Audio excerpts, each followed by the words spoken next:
ঈমানের সবচেয়ে বড় ফল হচ্ছে প্রশান্তি, অন্তরের শান্তি। সত্যিকারের মুমিনের চাইতে বেশি প্রশান্তি কেউ অনুভব করে না। অতএব আপনার জীবনে যদি শান্তি না থাকে, বলুন তো আপনার জীবনে কি নেই? ঈমান নেই। এটা হচ্ছে ঈমানের প্রথম ফল। এই প্রশান্তি কোথা থেকে আসে? কারণ তখন আপনি জানেন যে কোনো অন্যায় বিচারহীনভাবে শেষ হবে না, কোনো দুঃখ কষ্ট বিফলে যাবে না, কোনো ভালো কাজ পুরস্কারহীন থাকবে না।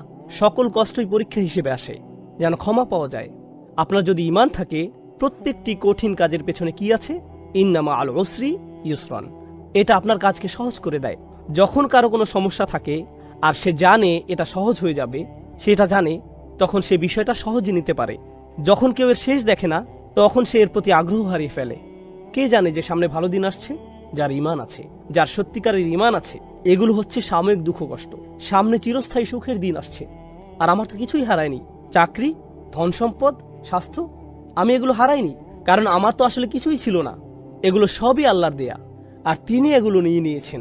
ইন্না লিল্লাহি ওয়া ইন্না ইলাইহি রাজিউন। ঈমানের সবচেয়ে বড় উপহার হলো প্রশান্তি। এরপর ঈমানের তিনটে স্তম্ভ বা দরজা নিয়ে আমরা কথা বলেছি, আর দুটি বিষয় আলাদা করা যায় না। সেগুলো কি কি? ঈমান, ঈমান এবং আমল। এজন্যই ইন্নাল্লাযীনা আমানু ওয়া আমিলুস সলিহাত। ঈমান এবং আমলের মধ্যে আমিলুস সলিহাত নিয়ে আমরা গত সেশনে অনেক কিছু বলেছি, সুতরাং আমি খুব বেশি বলবো না। আমি চাই আপনারা এই দুইটির মধ্যে সম্পর্ক বুঝতে পারেন। আমি আরেকবার বলছি, এটা সবচেয়ে ভালোভাবে বোঝা যায় সূরা বাকারায়। যখন কিবলা পরিবর্তন হয়েছিল, তখন আল্লাহ বলেন, আল্লাহ তোমাদের ইবাদত বিফল করবেন না, পূর্ববর্তী ইবাদত সমূহ। কিন্তু তিনি ইবাদত বলেননি। তিনি বলেননি অমা কান আল্লাহু লিউদিআ সালাওয়াতিকুম। তিনি বলেছেন অমা কান আল্লাহু লিউদিআ ঈমানাকুম। আল্লাহ তোমাদের ঈমান নষ্ট করবেন না। আমরা কি আশা করেছিলাম? সালাত, সালাওয়াতিকুম। যদিও তিনি সালাত নিয়েই বলেছেন, কিন্তু সালাতের সমার্থক হিসাবে তিনি বললেন ঈমান। তাহলে কেউ যদি সালাত না পড়ে, আপনারা শূন্যস্থান পূরণ করুন। আপনারা বলুন, তার আসলে কোনো ঈমান নেই। এটা খুবই ভয়াবহ অবস্থা। সুবহানাল্লাহ। নিশ্চয়ই এখন বুঝতে পারছেন সেই হাদিসটি যেখানে নবীজি সাল্লাল্লাহু আলাইহি সাল্লাম বেনামাজিদের জন্য খুবই কঠিন কথা বলেছেন। তাদেরকে খ্রিস্টান বা ইহুদিদের মতো করেই দেখা হবে। আপনি যখন হাদিসটি পড়বেন, আপনার মনে হবে এখানে কি নামাজের ব্যাপারে বলা হচ্ছে? এখানে এত কঠিন কথা কেন? কিন্তু যখন আপনি পুরোটা বিস্তারিতভাবে পড়বেন, তখন আপনি বুঝতে পারবেন এটা কত বড় ব্যাপার। সুবহানাল্লাহ। আর পরিশেষে এই সেশনটি ছিল সূরার উল্লেখিত 4টি বিষয়ের সম্পর্কের ব্যাপারে। শেষের 2টি শর্তের সাথে কিভাবে প্রথম 2টি শর্তের সাথে মিল রয়েছে। দেখুন, ঈমান আসলে একটি সম্পদ, আর এই সম্পদ আপনি ধরে রাখতে পারবেন যখন আপনি ভালো কাজ করতে থাকবেন। কিন্তু আপনি কি কোনো মহামানব যে বাকি সবাই ভয়াবহ ক্ষতির মধ্যে আছে আর আপনি তাদেরকে বাঁচাতে চাইছেন? কিন্তু তাদেরকে বাঁচাতে গিয়ে আপনার কোনো ক্ষতি হবে না। মনে করুন কেউ ক্ষুধার্ত আর আপনিও ক্ষুধার্ত। আপনি তাকে কিছু দিতে পারবেন না, কারণ আপনি নিজেও ক্ষুধার্ত। আপনার খাওয়ার কিছু থাকবে না। কিন্তু যদি এমন হয় যে তাদেরকে দেওয়ার মাধ্যমে আপনি আরো বেশি খাবার পাবেন, তারপরও আপনি যদি তাকে না দেন, তাহলে আপনি কতটা নিচু মনের মানুষ, আপনি কেমন মানুষ? সুতরাং আল্লাহ তাআলা আমাদেরকে এই সম্পদ দিয়েছেন। এই সম্পদ পাওয়ার পর স্বাভাবিকভাবেই আপনি কি আপনার মাকে এটা দেবেন না? আপনার বোন, আপনার ভাই, আপনার স্বামী, আপনার সন্তান, প্রতিবেশী, আপনার বন্ধু, আত্মীয়, আপনি কি তাদের মধ্যে এটা শেয়ার করবেন না? আর এই জানানোর বিষয়টি হলো অতাওয়াসাউ বিল হক। প্রথমত আমরা এইটুকু বুঝি। দ্বিতীয়ত বলবো, আমরা তাওয়াসাউ বিল হক নিয়ে একটু বিশ্লেষণ করব, আর তারপর আমিলুস সলিহাতের সাথে মিলিয়ে এর অর্থ বুঝব। কারণ এই আয়াত পাঠের উদ্দেশ্য কেবল আলাদাভাবে এর উপাদানগুলো বোঝা নয়, বরং এই উপাদানগুলোর মধ্যকার সম্পর্ক বুঝতে পারাই আমাদের উদ্দেশ্য। সুতরাং আমাদেরকে এই দুটোই বুঝতে হবে। তাহলে আমরা যখন বলি তাওয়াসাউ বিল হক, প্রথমত ভাষাগতভাবে ওয়াসিয়া বা তাওয়াসি শব্দটি হচ্ছে, আসলে এটা আমরা গত সেশনে আলোচনা করেছিলাম, তাই খুব সংক্ষেপে বলতে গেলে এর মানে হচ্ছে কাউকে কোনো উত্তরাধিকার বা সম্পদ লিখে দেয়া। এভাবেই শব্দটা এসেছে। যখন আপনি কাউকে আপনার সম্পদ লিখে দেন, তখন তার প্রতি আপনার সর্বোচ্চ আন্তরিকতা আর ভালোবাসা থাকে। এমনকি আপনি তাকে কিছু উপদেশ বা ওসিয়ত করে যান, আর যা কিছু আপনি তাদের জন্য রেখে যান তা অবশ্যই তাদের কাছে খুবই মূল্যবান। তাহলে কেউ যখন তাওয়াসি করতে চায়, এই ধরনের উপদেশ করার মধ্য দিয়ে তা প্রকাশ পায়। এটা ইখবার থেকে আলাদা। ইখবার বা ইলান কিংবা তালি, যখন আপনি কাউকে কিছু বলেন কিংবা কাউকে কিছু শিখান বা কারোর সাথে কোনো ব্যাপারে আলোচনা করেন, কাউকে কিছু বলেন, এগুলো তাওয়াসি নয়। তাওয়াসি এর মধ্য দিয়ে কারো প্রতি ভালোবাসা, আন্তরিকতা প্রকাশ পায়। আপনি কারোর সাথে এমনভাবে কথা বলেন যা দিয়ে তার প্রতি সত্যিকারের উদ্বিগ্নতা প্রকাশ পায়। আর আপনার মনে হয় যেন আপনার সময় শেষ হয়ে আসছে, আপনি সব সম্পদ রেখে চলে যাবেন, আপনার খুব বেশি সময় নেই, তাহলে আপনাকে তাড়াতাড়ি করতে হবে, আমাকে এই সব কিছু তোমার কাছে বুঝিয়ে দিতে হবে, আমি এখান থেকে চলে যাওয়ার আগেই যেন তুমি সব কিছু বুঝতে পারো। এটাই হলো তাওয়াসির মর্মার্থ। এরপর বিল হাক শব্দটিকে আমরা তিনভাবে বুঝতে পারি, আর এগুলোর প্রত্যেকটি মিলেই এই পুরো বাক্যটির অর্থ বোঝা যায়। প্রথমত, এই শব্দের শুরুর বা এটাকে আমরা ক্রিয়ার বিশেষণ হিসেবে নিতে পারি। এটা একটা ক্রিয়া বিশেষণাত্মক বাক্য হতে পারে। বাংলা করলে এর মানে দাঁড়ায় তারা একে অপরকে উপদেশ দেয়, তারা তাওয়াসি দেয়, তারা একে অপরকে উৎসাহিত করে। এটা হলো সরল অনুবাদ। তারা একে অপরকে সর্বোচ্চ আন্তরিকতার সাথে উপদেশ দেয়, সত্যিকার ভাবেই, সত্যের সাথে বা সত্যের দিকে না বলে, সত্যের সাথে বা সত্যের দিকে না বলে আমি এর অনুবাদ করেছি সত্যিকার ভাবেই। আমি শব্দটিকে ক্রিয়া বিশেষণ হিসেবে নিয়েছি, অর্থাৎ যখন তারা একে অপরকে উপদেশ দেয়, তারা সত্যিকার অর্থেই সেই উপদেশটি দেয়। তারা বিষয়টিকে হালকাভাবে নেয় না বা উপদেশ দেওয়ার সময় সংকোচ বোধ করে না, এবং উপদেশ দেওয়ার ক্ষেত্রে তারা প্রকৃত অর্থে সৎ এবং আন্তরিক। অনেক সময় এমন হয়, যখন আপনি কাউকে উপদেশ দিতে যান, তাকে সত্যিটা পুরোপুরিভাবে বলার আগে আপনি দুইবার ভাবেন, কারণ আপনি তখন ভাবেন কি জানি সেটা শুনে আবার কি ভাববে। আপনি সত্যিটা জানানোর প্রতি পুরোপুরি সৎ নন। কিন্তু এখানে আমরা দেখছি যে যেহেতু এটা ক্রিয়া বিশেষণাত্মক বাক্য, বিলহাক শব্দটি হালও হতে পারে। আমরা এখানে দেখতে পাচ্ছি যেভাবে আপনি এই উপদেশটি দিবেন তা হবে পুরোপুরি সত্যিকার ও আন্তরিক। এতে আন্তরিকতা থাকবে, এতে পুরোপুরি সততা থাকবে। এটা হলো প্রথম বিষয়। বাংলা ভাবার্থ করলে বিলহাকের আরও একটি অর্থ হতে পারে সত্যের সাথে। আর এখানে আমরা বেশ কয়েকজন সাহাবীর তাফসির দেখতে পাই যারা বলেছেন সত্য বলতে এখানে, যেমন কাতাদা বলেছেন সত্য বলতে এখানে কোরআন বোঝানো হয়েছে, বা সত্য বলতে এখানে তাওহীদ বোঝানো হয়েছে, বা ওয়াহি বোঝানো হয়েছে, কিংবা রাসূল সাল্লাল্লাহু আলাইহি সাল্লামের উত্তরাধিকারকে বোঝানো হয়েছে। এ থেকে আমরা যা বুঝতে পারি তা হলো, যখন আপনি কাউকে কোনো উপদেশ দিবেন, আপনি তাকে কোরআনের মাধ্যমে উপদেশ দিবেন। অর্থাৎ যখন আপনারা একে অপরকে উপদেশ দিবেন, আপনি কিসের দ্বারা উপদেশ দিবেন? একটি আয়াতের মাধ্যমে। আপনি রাসূল সাল্লাল্লাহু আলাইহি সাল্লামের হাদিস দিয়ে উপদেশ দিবেন। এই অবস্থায় থাকলে তিনি কি করতেন? এই অবস্থার ব্যাপারে তিনি কি বলেছেন? আল্লাহ এই ব্যাপারে কি বলেছেন? কেউ হয়তো জীবনের আশা হারিয়ে ফেলেছে, আপনি কিভাবে তাকে তাওয়াসি বিল হক দিবেন? আপনি বলবেন, ইয়া আখি ইয়া ইবাদিয়াল্লাযীনা আসরাফু আলা আনফুসিহিম লা তাকনাতু মির রাহমাতিল্লাহ। তুমি কি জানো না আল্লাহ বলেছেন, হে আমার বান্দাগণ যারা নিজের উপর বাড়াবাড়ি করেছো, আল্লাহর রহমত থেকে নিরাশ হয়ো না। আপনি তাওয়াসি বিল হক করলেন সত্যের মাধ্যমে। আপনি উৎসাহ দিলেন, উপদেশ দিলেন সত্যের মাধ্যমে, সত্যের দ্বারা। এর আরেকটা অর্থ হচ্ছে সত্যের দ্বারা, কোরআনের মাধ্যমে উপদেশ দেওয়ার মাধ্যমে। এভাবেই আমরা একে অপরকে উপদেশ দিব। তৃতীয় অর্থটি হচ্ছে সত্যের প্রতি। তাহলে আমরা পেলাম সত্যিকার ভাবে, আমরা পেলাম সত্যের মাধ্যমে, আর শেষে পাচ্ছি সত্যের প্রতি। অর্থাৎ এ থেকে আমরা বুঝতে পারি এমন একজন মানুষ যে তার উদ্যম হারিয়ে ফেলেছে, সে তার শক্তি হারিয়ে ফেলেছে, তারপরও আল্লাহর উদ্দেশ্যে সে তার কাজ চালিয়ে যাচ্ছে। সূরা এখানে এই অংশটি আসার মাহাত্ম্য হচ্ছে, এই মানুষেরা ইতোমধ্যে ঈমান এনেছে এবং তারা ভালো কাজ করেছে, কিন্তু তাদের উদ্যম শেষ হয়ে আসছে। সুতরাং আপনাকে তাকে মনে করিয়ে দিতে হবে, দেখো তোমাকে এই সত্যের মুখোমুখি হতে হবে, আমাদের সবাইকে আল্লাহর সামনে দাঁড়াতে হবে। এই চূড়ান্ত সত্যটা ভুলে যেও না। আপনাদের একে অপরকে উপদেশ দিতে হবে, একে অপরকে স্মরণ করিয়ে দিতে হবে যে আমাদের উদ্দেশ্যটি কী ছিল। কারণ এখানে ইলা শব্দটির যে অর্থ আমরা পাই, এখানে এটার অর্থ হলো তাদের এই সকল কর্মের আসল উদ্দেশ্যের প্রতি আপনি তাদেরকে স্মরণ করিয়ে দিন। তাহলে আমরা তাওয়াসি বিল হক এই আয়াতের বা এর মাহাত্ম্য জানলাম। আল হক শব্দটিরও তিনটি তাৎপর্য রয়েছে। তাহলে আমরা বা এর তিনটি মাহাত্ম্য জানলাম, এবার আমরা আল হক শব্দের তিনটি মাহাত্ম্য জানব। ভাষাগতভাবে আল হক শব্দটি দিয়ে বোঝানো হয় এমন কিছু যা আপনি নিশ্চিতভাবেই সত্য হিসেবে জানেন। এর জন্য আপনাকে আলাদাভাবে বলতে হয় না, আপনার অন্তর থেকে আপনি বিশ্বাস করেন এটাই সত্যি।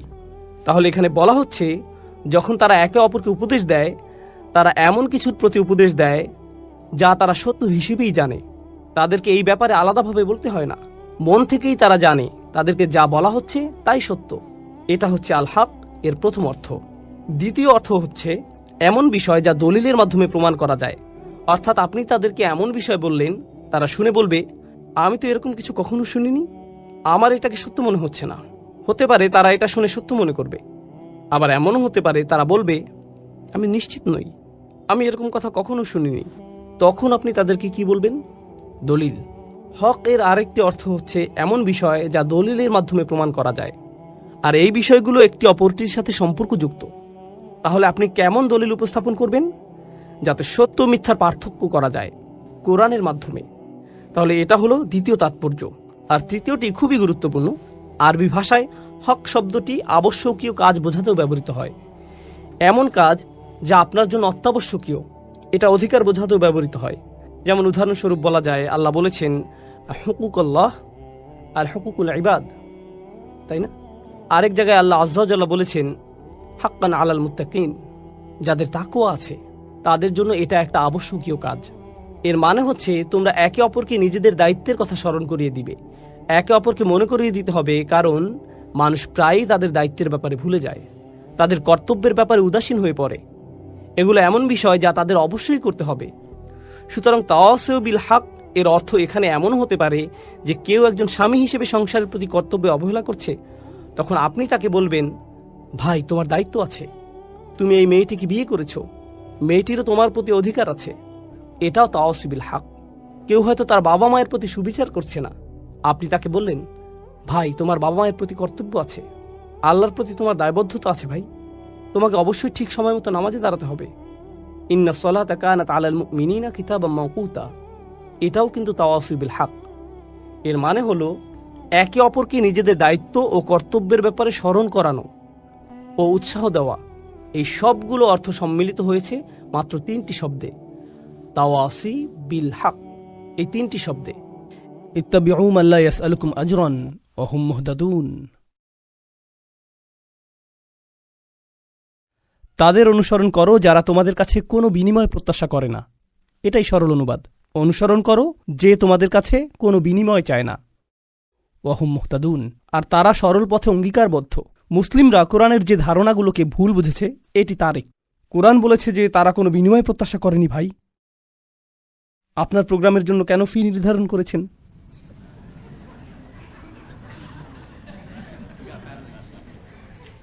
না না, এটা জানার বিষয়। কোরআন আরও বলছে ইয়াশতারুনা বিআয়াতিল্লাহি সামানান কলিলান, তারা আল্লাহর আয়াত বিক্রি করে সামান্য মূল্যের জন্য। নিজের জন্য আপনার লজ্জিত হওয়া উচিত। আল্লাহর আয়াত বিক্রি করা গোটা কোরআনের সবচেয়ে ভুল বোঝা ধারণাগুলোর একটি। বিষয়টা খুলে বলছি। রসুল সাল্লাল্লাহু আলাইহি সাল্লাম মুসাব ইবনে উমাইরকে মদিনায় প্রেরণ করেছিলেন। জানেন আপনারা, মুসাব ইবনে উমাইর ছিলেন অত্যন্ত প্রতিভাবান তরুণ, যাকে মদিনায় প্রেরণ করা হয়েছিল কোরআন শিক্ষা দেওয়ার জন্য। তিনি ছিলেন অত্যন্ত ধনী পরিবারের সন্তান, কিন্তু তার পরিবার তাকে ত্যায্য করেছিল। এরপর তার পরিধানের বস্ত্রও ছিল না। বদরের যুদ্ধে তিনি শহীদ হলেন। কাফনের কাপড় দিয়ে যখন তার পা আবৃত করা হলো, মাথা উন্মুক্ত হয়ে গেল। আবার যখন মাথা আবৃত করার চেষ্টা করা হলো, পা উন্মুক্ত হয়ে গেল। রসুল সাল্লাল্লাহু আলাইহি সাল্লাম তাকে মদিনায় প্রেরণ করলেন কি শিক্ষা দেওয়ার জন্য? কোরআন। সকালের নাস্তার জন্য তিনি কি খাবেন? সূরা বাকারা। দুপুরে কি খাবেন? রাতে কি খাবেন? রাসূল সাল্লাল্লাহু আলাইহি সাল্লাম তার জন্য বেতনের ব্যবস্থা করেছিলেন, যাতে তিনি তার কাজ করতে পারেন। কোরআন শিক্ষাদানের জন্য তাকে অর্থ প্রদান করা হয়েছিল। তারা আল্লাহর আয়াতকে বিক্রি করে, এই কথার অর্থ কি জানেন? এর মানে কি? এর মানে হলো আয়াতগুলোর নির্দিষ্ট অর্থ রয়েছে, কিন্তু মানুষ তা শুনতে চায় না। তো আপনি অর্থ পরিবর্তন করে দিলেন, আর মানুষ যা শুনতে চায় আপনি তাই বললেন, যার ফলে তারা আপনার প্রতি রাগান্বিত হবে না। আপনি মানুষকে এমন জবাব প্রদান করেন যা শুনে তারা ভালো বোধ করবে, আর তারা যা শুনতে ভালো বোধ করবে না সেগুলো আপনি এড়িয়ে গেলেন। এভাবেই তারা আপনাকে পছন্দ করতে থাকে, আর আপনি নিজের জনপ্রিয়তা ধরে রাখেন। এটাই সামান্য মূল্যে আয়াত বিক্রি করা। সামান্য মূল্য বলতে এখানে মানুষের সন্তুষ্টিকে বোঝানো হচ্ছে। বুঝতে পারছেন? এখানে আয়াতটি হলো তার অনুসরণ করো যে তোমাদের কাছে কোনো বিনিময় চায় না। এমন কাউকে অনুসরণ করো যে তোমার কাছে কোনো বিনিময় চায় না। আসুন এটা বুঝি। এটা সকল নবীদের একটা মূলনীতি। প্রত্যেক নবী এমন জাতির মাঝে এসেছেন যেখানে গুরুতর কোনো সমস্যা ছিল, আর যখন একটি জাতির গুরুতর কোনো সমস্যা থাকে, মূলত একটি জাতির ভারসাম্যপূর্ণ থাকা চাই। কিন্তু যখন তারা কোনো অপরাধ সংঘটিত করে, তখন তারা ভারসাম্য হারাতে থাকে, আর ভারসাম্যহীনতা খারাপ হতেই থাকে, হতেই থাকে, হতেই থাকে। এটা এমন অবস্থায় পৌঁছে যখন গোটা জাতিটা ভেঙে ছিন্ন ভিন্ন হওয়ার উপক্রম হয়। আর রাসূলের কাজ হলো তাদেরকে সেই ভারসাম্যহীনতা থেকে টেনে তোলা এবং আবারও সঠিক অবস্থানে নিয়ে আসা। বুঝতে পারছেন? কিন্তু যখন একটি ভারসাম্যহীনতা জনপ্রিয় হয়ে যায়, সকলে এটা করতে থাকে, সকলেই এতে অভ্যস্ত হয়ে যায়, আর এটা উদযাপনের বিষয়ে পরিণত হয়, এটাই ফ্যাশনে পরিণত হয়, তখন এটার বিরুদ্ধে বলা কি সহজ? না। উদাহরণস্বরূপ এখনকার সময়ে সমকামিতার বিরুদ্ধে বলাটা বেশ কঠিন হয়ে গিয়েছে, তাই না? লূত আলাইহিসসালাম কি এমন সময়ে বসবাস করেছেন যখন এটা জনপ্রিয় ছিল? হ্যাঁ। তাকে কি এর বিরুদ্ধে কথা বলতে হয়েছিল? হ্যাঁ। তিনি কি এর জন্য বিরোধিতার সম্মুখীন হয়েছিলেন? হ্যাঁ। বিষয়টা কোরআনে আসার পেছনে কারণ রয়েছে। আপনি যদি এর বিরুদ্ধে বলেন, মানুষ আপনার দিকে তেড়ে আসবে। লূত আলাইহিসসালামের কথা কোরআনে এজন্যই এসেছে, যখন আপনি এমন বিষয় নিয়ে কথা বলেন যাতে গোটা সমাজ আচ্ছন্ন থাকে, তারা এই বিষয়টির প্রশংসা করে, আর আপনি এর বিরুদ্ধে কথা বলেন, তখন তারা আপনার দিকে তেড়ে আসবে। এখন যদি আপনি অর্থ উপার্জন অব্যাহত রাখতে চান, অথবা যদি আপনি সেই সমাজে বসবাস অব্যাহত রাখতে চান, আপনি যদি নিরাপদ অবস্থানে থাকতে চান, তখন আপনি কোন বিষয়গুলো এড়িয়ে যাবেন? সেই বিষয়গুলো যা নিয়ে তারা আচ্ছন্ন। আপনি অন্য কোনো বিষয় নিয়ে কথা বলবেন। লূত আলাইহিসসালাম শুধু পিতামাতার প্রতি সৎ ব্যবহার নিয়ে কথা বলতে পারতেন। তিনি শুধু কথা বলতে পারতেন প্রতিবেশীর সাথে উত্তম আচরণ নিয়ে। তিনি শুধু নামাজ নিয়ে কথা বলতে পারতেন। যৌন পাপের বিষয়গুলো তিনি এড়িয়ে যেতে পারতেন, কারণ এগুলো ছিল অতি বিতর্কিত, তাই না? তিনি যদি এটা করতেন, তাহলে কি তিনি ঝামেলায় পড়তেন? না, কোনো ঝামেলা হতো না। আর প্রসঙ্গক্রমে তিনি কিন্তু এখনও ভালো কাজ নিয়েই কথা বলছেন। পিতামাতার প্রতি সদাচরণ একটি ভালো কাজ, নামাজ পড়া একটি ভালো কাজ, দানশীলতা একটি ভালো কাজ। তো কেন তাকে এমন বিষয়বস্তু বেছে নিতে হলো যা তাকে ঝামেলায় ফেলবে? আসলে এটাই একজন রাসূলের কাজ। তারা এসেছেন এই বিষয়গুলো নিয়ে কথা বলার জন্য, যা নিয়ে অন্য কেউ বলার সাহস করবে না। আর আল্লাহর পক্ষ থেকে তারা রায় দিবেন। ওয়াল কুরআনিল হাকিম। তারা আল্লাহর পক্ষ থেকে রায় দিবেন, আর এটা বারবার বারবার বারবার বারবার দিবেন। সেই সমাজের মূল্যবোধকে আক্রমণ করবেন, আর বারবার বারবার আক্রমণ করবেন। কিন্তু এক্ষেত্রে তারা পরোয়া করেননি, কারণ এই পাপ কাজগুলোর বিরুদ্ধে কথা বলতেই হবে। আর নিশ্চিতভাবেই যখন কেউ এটা করেন, কোনো বিনিময়েই তারা আগ্রহী থাকেন না, কারণ বিনিময় থেকে বঞ্চিত হওয়ার জন্য এই কাজগুলোই যথেষ্ট। মাল্লা ইয়াসআলুকুম আজরন। তাদেরকে অনুসরণ করো যাদের কোনো স্বার্থ নেই, কারণ এটা জনপ্রিয় হওয়ার পথ না, এটা ধ্বংসপ্রাপ্ত হওয়ার পথ। ওয়াহুম মুহতাদুন। তারা তাদের ব্যক্তিগত জীবনে সুপথ প্রাপ্ত, সৎ পথের প্রতি অঙ্গীকারবদ্ধ। এখন বিষয়টি বুঝুন। সৎ পথের প্রতি অঙ্গীকারবদ্ধ। রাসূলগণ ছিলেন বক্তা, কিন্তু বক্তা আর কারা আছেন? আপনারা কি সমাজের অন্য বক্তাদের কথা বলতে পারেন? স্কলাররা। ইসলামী পরিবেশের বাইরের কথা বলছি। রাজনীতিবিদরা।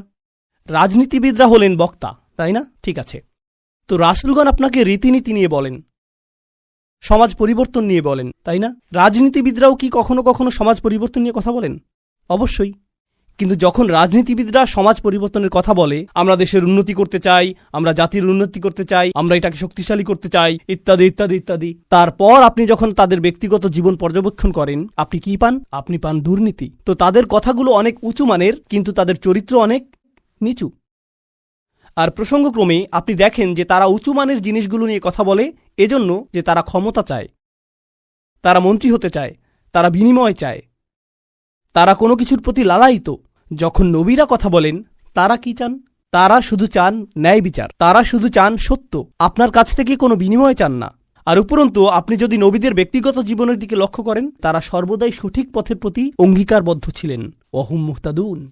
তো বাণীটি নিখুঁত এবং বাণীবাহকও নির্ভেজাল।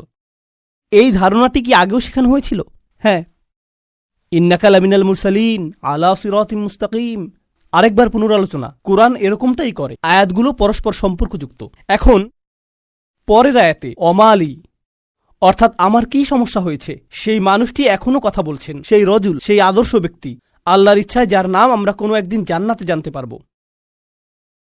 তিনি বলেছেন, আমার কি সমস্যা হয়েছে? লা আবুদুল্লাযী ফাতারানি। আমি কি সেই সত্তার উপাসনা করব না যিনি অস্তিত্বহীন অবস্থা থেকে আমাকে গড়েছেন? ওয়া ইলাইহি তুরজাউন। আর তোমাদের সকলকে তারই কাছে ফিরিয়ে নেওয়া হবে। এখন মালি। In Arabic we say ومالي لا أفعل التي شأنها أن يوردها المتكلم في رد على من أنكر عليه فعلا. ইবনে আশুর এটা উল্লেখ করেছেন যে যখন কেউ বলে আমার কি সমস্যা হয়েছে যে আমি এটা অথবা সেটা অথবা অন্য কিছু করব, এর অর্থ হলো কেউ তাকে বলেছে যে এই তোমার কি সমস্যা হয়েছে, তুমি কেন ধর্ম ত্যাগ করেছো, আর সে তার দিকে ফিরে এর জবাব দিচ্ছে। তো প্রকৃতপক্ষে উক্তিটি যদিও লিপিবদ্ধ হয়নি, কিন্তু তার বক্তব্যের ধরন দেখে আমরা বুঝতে পারছি এই তোমার কি সমস্যা হয়েছে, কেন তুমি এই মিথ্যা ধর্মের পক্ষে কথা বলছো। আর তিনি তার দিকে ফিরে বলছেন আমার এমন কি হয়েছে যে আমি তার উপাসনা করব না যিনি আমাকে সৃষ্টি করেছেন, আর তোমাদের সকলকেও তার কাছে ফিরিয়ে নেওয়া হবে। এটা উপলব্ধি করো যে তোমাদেরকেও ফিরিয়ে নেওয়া হবে। বাক্যটি শুরু হয়েছে আমার কি সমস্যা হয়েছে এটা দিয়ে, শুরু হয়েছে তাকে দিয়ে, আর বাক্যটি শেষ হয়েছে তোমাদের সকলকে তার কাছে ফিরিয়ে নেওয়া হবে। তো তিনি কাকে দিয়ে শুরু করেছেন? নিজেকে দিয়ে। আপনি যদি মানুষের সাথে একাত্ম হয়ে গিয়ে এই বাণী তাদের কাছে প্রচার করতে চান, আপনাকে নিজের সম্পর্কে অনেক কিছু স্বীকার করতে হবে। মানুষকে আপনার এটা বলার সক্ষমতা থাকতে হবে যে তোমরা সমস্যার সম্মুখীন হবে। আমি যদি কাউকে পরামর্শ দিই ভ্রমণ সম্পর্কে, আপনি এই এয়ারলাইন্সে না গিয়ে অমুক এয়ারলাইন্সে যান। আমি যদি এমনটা বলে শুরু করি যে ভাই আমি এই এয়ারলাইন্সে গিয়েছিলাম, তারা এত বেশি দেরি করেছিল, তারা আমার লাগেজ হারিয়ে ফেলেছিল, অমুক এয়ারলাইন্সে যান, এটা কি পরামর্শটিকে বেশি আবেদনময় করে তুলছে? কারণ আপনি নিজের কথা প্রথমে বলেছেন, আর যেহেতু আপনি কোনো একটি অভিজ্ঞতার শিকার হয়েছেন, এখন আপনি ঐকান্তিকভাবে তার কল্যাণের জন্য তার কাছে আসছেন। কিন্তু যদি আপনি তার কাছে গিয়ে বলেন হে তুমি এই এয়ারলাইন্সে যাচ্ছ, তুমি একটা স্টুপিড, এটা কি এমন ব্যবহার যার ফলে মানুষ রাজি হবে? না, বরং এটা অপমানজনক। তিনি নিজের সম্পর্কে বলছেন, কারণ তিনি চান না যে তারা তাকে ঘৃণা করুক। তিনি ঘৃণার উদ্রেককারী কোনো কথা বলতে চান না, তিনি একপাশে কোনো কথা বলতে চান না, তিনি শুধু তার নিজের সম্পর্কে কথা বলতে চান। দেখো আমার দিক থেকে এটা হবে বড় ধরনের অপরাধ, দেখো আমার দিক থেকে এটা হবে বড় ধরনের অপরাধ যদি আমি তাকে উপেক্ষা করি যিনি আমাকে সৃষ্টি করেছেন। তোমরা সকলেও তার কাছে ফিরে যাচ্ছ। এটা কথা বলার খুবই ভালোবাসাপূর্ণ উপায়, যেটা তিনি ইতিমধ্যে শুরু করেছেন ইয়া কওমি বলার মাধ্যমে। এজন্যই তিনি তার জাতির প্রতি ভালোবাসার টানে ছুটে এসেছিলেন। তো তিনি বললেন ওমা লিয়া আবুদুল্লাযী ফাতারানি ওয়া ইলাইহি তুরজাউন আত্তাখিযু মিন দুনিহি আলিহা, আমার কি তাকে ছাড়া অন্য কাউকে উপাস্য মানা উচিত? ইউরিদনির রহমানু বিদুররিন, যদি আর রহমান বা অবিশ্বাস্য রকম দয়ালু সত্তা সিদ্ধান্ত নেন যে কোনো ক্ষতি নেমে আসবে, লা তুগনি আন্নি শাফাআতুহুম শাইআ, অন্য সকল মিথ্যা উপাস্য মিলে আমাকে মুক্ত করতে সক্ষম হবে না। তাদের সকলের মিনতি, তাদের সকলের মধ্যস্থতা, তাদের এই অনুরোধ যে হে আল্লাহ তাকে ছেড়ে দিন, সে আমার উপাসনা করত, এগুলোর কোনোটাই কাজে আসবে না। লা ইউনকিযুন, তারা আমাকে রক্ষা করতে পারবে না। যদি আল্লাহ আমার প্রতি অসন্তুষ্ট হন, এই সব প্রতিমা আমাকে পরিত্রাণ দিতে পারবে না, এই সব পৌরাণিক উপাস্যগুলো আমাকে রক্ষা করতে পারবে না। কেন আমি অন্য কারো কাছে যাব? জানেন তিনি এখানে কি করছেন? তিনি তাদের ধর্মের সমালোচনা করেছেন, তাই না? কারণ তারা অন্য উপাস্যে বিশ্বাস করে। কিন্তু এভাবে না বলে যে তোমাদের কি সমস্যা, কেন তোমরা এই সকল উপাস্যে বিশ্বাস করছো, তারা তোমাদের রক্ষা করতে পারবে না, এর পরিবর্তে তিনি বললেন কিভাবে আমি এই সকল উপাস্যে বিশ্বাস করতে পারি? তারা আমাকে সাহায্য করতে পারবে না। কাকে? আমাকে। আমি শুধু আমার নিজেকে নিয়ে চিন্তিত।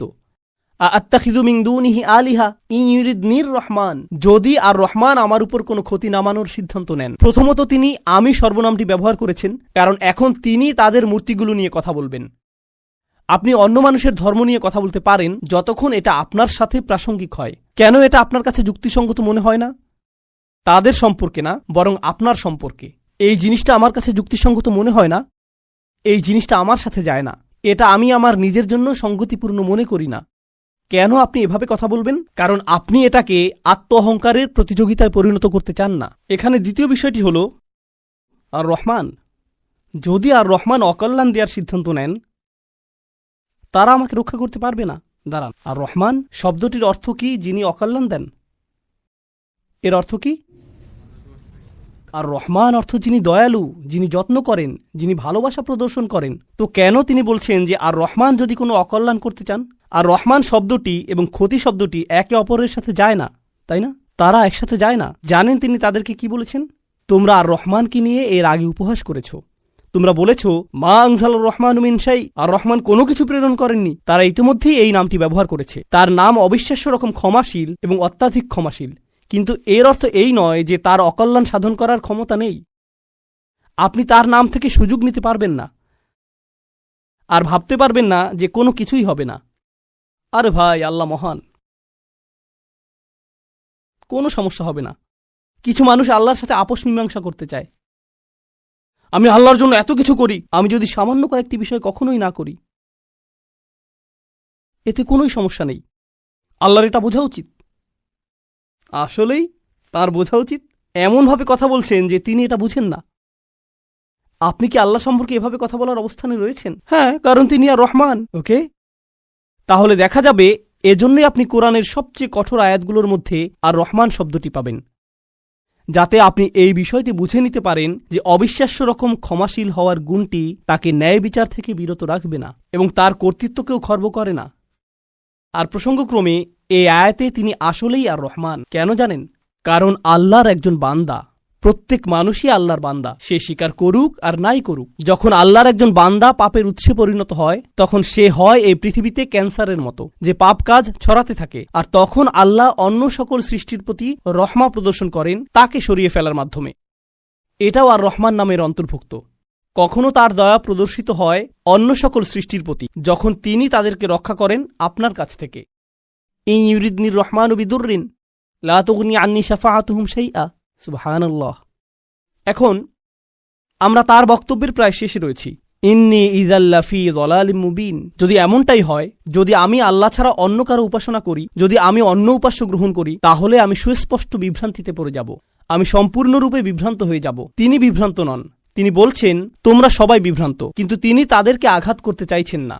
তাই তিনি বলছেন আমি অত্যন্ত বিভ্রান্তিতে পড়ে যাব যদি আমি এমনটা করি। ইন্নী আমানতু বিরব্বিকুম, আমি ঈমান এনেছি তোমাদের প্রভুর প্রতি, তোমাদের প্রতিপালকের প্রতি। তিনি বলেননি যে আমি ঈমান এনেছি আমার প্রভুর প্রতি, আমার প্রভুর প্রতি। তিনি বলেছেন আমি ঈমান এনেছি তোমাদের প্রভুর প্রতি। তিনি আমি থেকে তুমিতে পরিবর্তন করলেন। আমি আপনাদেরকে একটা সমীকরণ দিচ্ছি। আমি যোগ তুমি সমান সমান আমরা।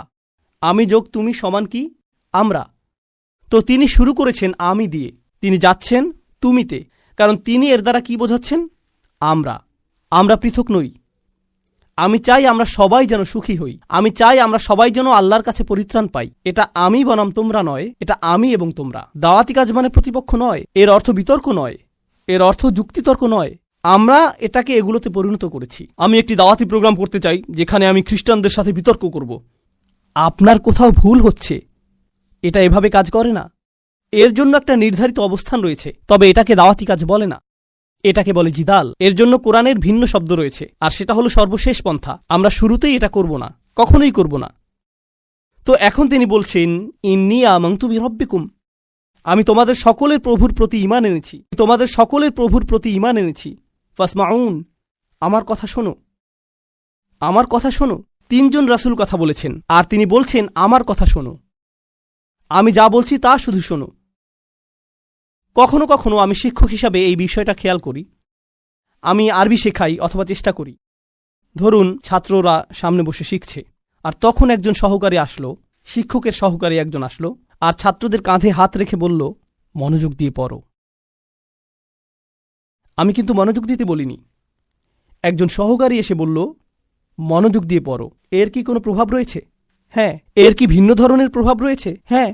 যখন আরেকজন ছাত্র আপনার কাছে এসে বলে ভাই পড়াশোনা করো, শিক্ষক বলেন যে পরীক্ষার জন্য পড়াশোনা করো। হ্যাঁ, অবশ্যই আমি পরীক্ষার জন্য পড়াশোনা করব। তারপর আপনি রাত 8টার সময় বাস্কেটবল খেলা দেখছেন, আর আপনার বন্ধু এসে বলল আরে ভাই চলো পড়াশোনা করি। এটার কি ভিন্ন প্রভাব থাকবে? অবশ্যই থাকবে। এই সাহাবী এটা বুঝতে পেরেছিলেন, রাসূলদের এই সঙ্গীটি তা বুঝতে পেরেছিলেন। তার কাছে রয়েছে স্বতন্ত্র স্থান, সূর্যের আছে নিজস্ব স্থান, চাঁদেরও রয়েছে নিজস্ব স্থান। এটা প্রতিযোগিতা নয়। আমার কথা শুনো, এটা এতটাই ভালোবাসাপূর্ণ চমৎকার বক্তব্য। আর আমি এখানে বলতে চাই যে তার বক্তব্যটি এখানে 3 জন রাসূলের থেকেও বেশি কাজ করেছিল। এই আয়াতগুলোতে তার বক্তব্যের বেশি প্রভাব রয়েছে 3 জন রাসূলের তুলনায়। এটা কেন? এটা আমাদেরকে শিখানোর জন্য যে আল্লাহ যাকে চান তাকেই বিজয় প্রদান করেন, আল্লাহ তাকেই কবুল করবেন যার প্রতি তিনি রাজি হবেন। পার্থিব ফলাফল এবং পার্থিব পরিণাম আল্লাহর কাছে অর্থবহ নয়, বরং প্রচেষ্টাই আল্লাহর কাছে অর্থবহ। পার্থিব ফলাফল হল যখন আল্লাহ সিদ্ধান্ত নেবেন তখন তিনি দুয়ার খুলে দিবেন, এটাই হবে। পরের আয়াতটি বলছে ইলাদ খুলিল জান্নাহ। বক্তব্যের অংশটি প্রায় শেষ। ইলাদ খুলিল জান্নাহ, জান্নাতে প্রবেশ করো। দাঁড়ান, তিনি তো তার লোকদের সাথে কথা বলছিলেন, এখন বলা হচ্ছে জান্নাতে প্রবেশ করো। কি ঘটল? তাকে হত্যা করা হয়েছিল। তিনি এত ভালোবাসাপূর্ণ উদ্বেগপূর্ণ বক্তব্য দিলেন, শহরের প্রান্ত থেকে তার লোকদের কাছে ছুটে আসলেন, তাদেরকে বোঝানোর চেষ্টা করলেন। তারা রাসূলদেরকে স্পর্শ করতে পারল না, কারণ রাসূলগণ আল্লাহ প্রদত্ত নিরাপত্তায় ছিলেন। কিন্তু সেই একমাত্র ঈমানদার হত্যার শিকার হলেন। এই ঘটনাটিতে ঈমানদারদের জন্য শিক্ষা রয়েছে, তাই না? এখন সামান্য কয়েকজন ঈমানদার যারা রাসূল সাল্লাল্লাহু আলাইহি সাল্লামের উপর ঈমান এনেছিলেন, তাদেরকে মানসিকভাবে প্রস্তুত করা হলো এর জন্য তোমরাও হত্যার শিকার হতে পারো। ইয়াসির, সুমাইয়া, বিলালও মৃতপ্রায় হয়ে গিয়েছিলেন রাদিয়াল্লাহু আনহুম। আপনি হত্যার শিকার হতে পারেন শুধু এটা বলার কারণে, শুধু আল্লাহ সম্পর্কে কথা বলার কারণে। তো তিনি জান্নাতে প্রবেশ করলেন এজন্য না যে তাকে স্থানান্তরিত করা হয়েছিল, বরং তাকে হত্যা করা হয়েছিল। আর প্রসঙ্গক্রমে তারা কিভাবে রাসূলদের হত্যা করার সিদ্ধান্ত নিয়েছিল? পাথর নিক্ষেপ করে এবং আমৃত্যু নির্যাতন করার মাধ্যমে। মনে আছে এটা? তাই তিনি সহজ কোনো মৃত্যুর শিকার হননি। তো তিনি একজন শহীদ, কারণ শহীদগণ সরাসরি জান্নাতে প্রবেশ করেন। তিনি সরাসরি জান্নাতে প্রবেশ করলেন। আর তার উক্তি এটা ছিল না হে আল্লাহ তাদেরকে শাস্তি দিন, কারণ এই কাফিররা আমাকে হত্যা করেছে। ঈমানদারদের পক্ষ হয়ে প্রতিশোধ গ্রহণ করা উচিত। ক্বালা ইয়া লাইতা কওমি, ক্বালা ইয়া লাইতা, প্রথম শব্দগুলো। ওহ, যদি শুধুমাত্র কওমি ইয়ালামুন, আমার লোকেরা যদি শুধু জানতে পারত, যদি আমার লোকদের জানার কোনো উপায় থাকত। তিনি এখনও তাদেরকে ভালোবাসেন। কল্পনা করতে পারেন জান্নাতে হাঁটছেন, সেখানে কি দেখতে পাবেন? যাওয়াতা আফনান ফাবিআইয়ি আলাই রাব্বিকুমা তুকাযযিবান। আপনি জান্নাতে গাছ দেখবেন আর তা আপনাকে সম্মোহিত করবে। আপনি ঝর্ণাধারা দেখবেন আর সম্মোহিত হয়ে যাবেন। আপনি ফল দেখতে পাবেন আর প্রথম কামড়ের পর আপনি নিজেকে হারিয়ে ফেলবেন। আপনি আপনার সুন্দরী স্ত্রীদের দেখবেন আর আনন্দে দিশেহারা হয়ে যাবেন। তিনি এই সব কিছু দেখছেন আর তিনি বলছেন না ও, তিনি শুধু বলছেন, ও আমার লোকেরা, যদি শুধু তারা জানতে পারত। সুবহানাল্লাহ। তিনি জান্নাতে পৌঁছে গেলেন, তবুও তার লোকদেরকে ভুললেন না। জানেন বিচার দিবসে মানুষ সবকিছু ভুলে যাবে। মা তার সন্তানকে ভুলে যাবে। ইয়াউমা তারাউনাহা তাযহালু কুল্লু মুরদাআতিন আম্মা আরদাআত, সেই দিন প্রত্যেক স্তনদানকারী মা তার সন্তানকে ভুলে যাবে। ইয়াউমা ইয়াফিরুল মারউ মিন আখিহি ওয়া উম্মিহি ওয়া আবিহি ওয়া সাহিবাতিহি ওয়া বানিহি, সেদিন প্রত্যেক মানুষ তার ভাইয়ের কাছ থেকে পালিয়ে বেড়াবে। সূরা মারিজে এসেছে। ওয়া ফাসিলাতিল্লাতি তুই, তার মা, তার স্ত্রী, তার সন্তান, তার অভিভাবক, তার গোটা গোত্র, সে তাদের সবার কাছ থেকে পালিয়ে বেড়াবে। সে কারো সাথে কোনো কিছু করতে চাইবে না। ওয়াতাকাত্তাআত বিহিমুল আসবাব, কোরআন বলছে সকল সম্পর্ক ছিন্ন হয়ে যাবে। কিন্তু ঈমানদারদের জন্য এমনটা হবে না। ঈমানদারদের জন্য এমনটা হবে না। সে জান্নাতে প্রবেশ করবে এবং তার ভালোবাসা অব্যাহত থাকবে। কার জন্য? তার লোকদের জন্য, যারা হলো কাফির এবং নবীদের শত্রু, কারণ তারা এখনো জীবিত এবং এখনো তাদের আশা রয়েছে। আপনি এমন মানুষের উপর আশা ছাড়বেন না যারা এখনো জীবিত। আর আল্লাহ এমনভাবে আমাদের কাছে বর্ণনা করেছেন যেন তিনি তখনও ঘটনা দেখছিলেন। আল্লাহ তাকে দুনিয়ার ক্যামেরা ভিউ প্রদান করেছিলেন যাতে তিনি দেখতে পারেন যে কি ঘটছে। আর তিনি জান্নাত থেকে দেখে বলছেন যদি তারা জানতে পারে। তিনি বলেননি যে যদি তারা জানতে পারত, আলিমু, বরং তিনি বলছেন ইয়া লাইতা কওমি আলামুন, যদি শুধু তারা জানতে পারে। তিনি এখনই দেখছেন কি ঘটছে। আল্লাহ তাকে দেখাচ্ছেন। সুবহানাল্লাহ। আর তারপর আপনি বুঝতে পারেন যে একনিষ্ঠতা আসলে কি। আমরা মুসলিমরা একনিষ্ঠতার কৃত্রিম ধারণা তৈরি করেছি। আমি এটা মানতে পারি না। একনিষ্ঠতা শব্দটিকে নিয়ে আমরা যা করছি, তুমি যা করো তার সবকিছুতে ইখলাস থাকতে হবে। সব সময় তোমার নিয়তকে যাচাই করে চলবে। এখনই যাচাই করুন। কারণ যদি একনিষ্ঠতা না থাকে তাহলে তোমার কোনো কাজেরই মূল্য থাকবে না। আর তোমার একনিষ্ঠতা থাকতে হবে শুধু এবং শুধুমাত্র আল্লাহর জন্য। আমি এর সাথে দ্বিমত পোষণ করব। আমি জানি এখনই আমাকে হত্যা করতে আসবেন না। রাসূল সাল্লাল্লাহু আলাইহি সাল্লাম একজন মানুষের কথা বলছেন যে অনেক পাপ করেছে, অনেক পাপ। সে নামাজ পড়ে না, কিছুই করে না। একদিন সে হাঁটতে হাঁটতে একটি তৃষ্ণার্ত কুকুর দেখতে পেল। তৃষ্ণায় কুকুরটির জিহ্বা বের হয়ে আছে। আর লোকটি সিদ্ধান্ত নিল যে নিজে পান করার আগে সেই কুকুরটিকে পান করাবে। শীঘ্রই লোকটি মারা গেল আর আল্লাহ তাকে জান্নাত দান করলেন। হ্যাঁ, আসুন ঘটনাটা খেয়াল করি। এই লোকটি, সে কি বিশ্বাসী? আমরা জানি না। সে কি নামাজ পড়ে? না। যখন সে কুকুরটিকে পান করাচ্ছিল, সে কি বলেছিল যে দাঁড়াও, আগে নিয়তের ইখলাস এনে নেই, আমি শুধু এটা করছি আপনার জন্য, ইয়া আল্লাহ, কুকুরের এই বের হয়ে থাকা জিহ্বা আমার কাছে মূল্যহীন, আমি শুধু আপনার সন্তুষ্টি কামনা করি, আর তারপর আমি কুকুরটিকে পানি খাওয়াই। তিনি এমনটা করেছিলেন? তিনি শুধুই কুকুরটির জন্য খারাপ বোধ করেছিলেন এবং কুকুরটিকে পানি পান করিয়েছিলেন, তাই না? তো কুকুরটির জন্য তার উদ্বেগের ব্যাপারে তিনি একনিষ্ঠ ছিলেন। তার ইখলাস ছিল, তাই না? এখানে এই ঈমানদারটি তার লোকদেরকে ভালোবাসেন, কিন্তু তিনি কি বলেছেন যে এটা যদি আল্লাহর জন্য না হতো তাহলে আমি আমার লোকদের ঘৃণা করতাম। তিনি এজন্য তাদেরকে ভালোবাসেন কারণ তারা তারই লোক, আর এটাই তার লোকদের জন্য একনিষ্ঠতা। ইবাদতের ক্ষেত্রে আল্লাহর প্রতি আপনার একনিষ্ঠতা থাকতে হবে। আপনার পিতামাতার প্রতি আপনার একনিষ্ঠতা থাকতে হবে, শুধু আল্লাহর জন্য না, বরং এজন্য যে তারা আপনার পিতামাতা। আপনার একনিষ্ঠতা থাকতে হবে অন্য মুসলিমদের জন্য, কারণ তারা আপনার মুসলিম ভাই। আপনার একনিষ্ঠতা থাকতে হবে আপনার প্রতিবেশীর জন্য। আপনার একনিষ্ঠতা থাকতে হবে আপনার কাজের প্রতি, আপনার লেখাপড়ার প্রতি। আপনার একনিষ্ঠতা থাকতে হবে আপনার ব্যবসায়ের অংশীদারের প্রতি। এই সব কিছুই একনিষ্ঠতা। আপনি কৃত্রিমভাবে এটা বানাতে পারবেন না। না, আমি তোমার বন্ধু হতে পারবো না, কারণ এটা আল্লাহর সন্তুষ্টির জন্য না। আমরা শুধু একসাথে বাস্কেটবল খেলবো, আর এটা আখিরাতে আমার কোনো কাজে আসবে না। আমি জানি না কে এই অদ্ভুত কথা আপনাকে শিখিয়েছে। যখন আপনি আপনার নিয়ত যাচাই করছেন বাস্কেটবল খেলায় বল ছোড়ার আগে, কারণ এতে কোনো ইখলাস নেই। এটা এইভাবে কাজ করে না। আমাদের নিয়তের পরিচ্ছন্নতা থাকতে হবে, এটা নিশ্চিত। আমাদের নিয়তকে পুনরায় যাচাই করতে হবে, এটা নিশ্চিত। একনিষ্ঠতার গণ্ডি আল্লাহর প্রতি একনিষ্ঠতার চেয়েও অনেক বেশি। এই একনিষ্ঠতা তার সকল সৃষ্টির প্রতিও প্রযোজ্য। মানুষের প্রতি আপনার নিয়ত পরিচ্ছন্ন থাকতে হবে, কৃত্রিমভাবে নয়। তো এই ছিল তার নিজের লোকদের প্রতি ভালোবাসা, এমনকি জান্নাতে যাওয়ার পরও। এখানে আল্লাহ আসলে বর্ণনা করছেন যে মানুষের প্রতি ভালোবাসা হল জান্নাতি মানুষের গুণ। আমি আবারও বলছি, নিজের লোকদের প্রতি ভালোবাসা হল জান্নাতি মানুষের গুণ।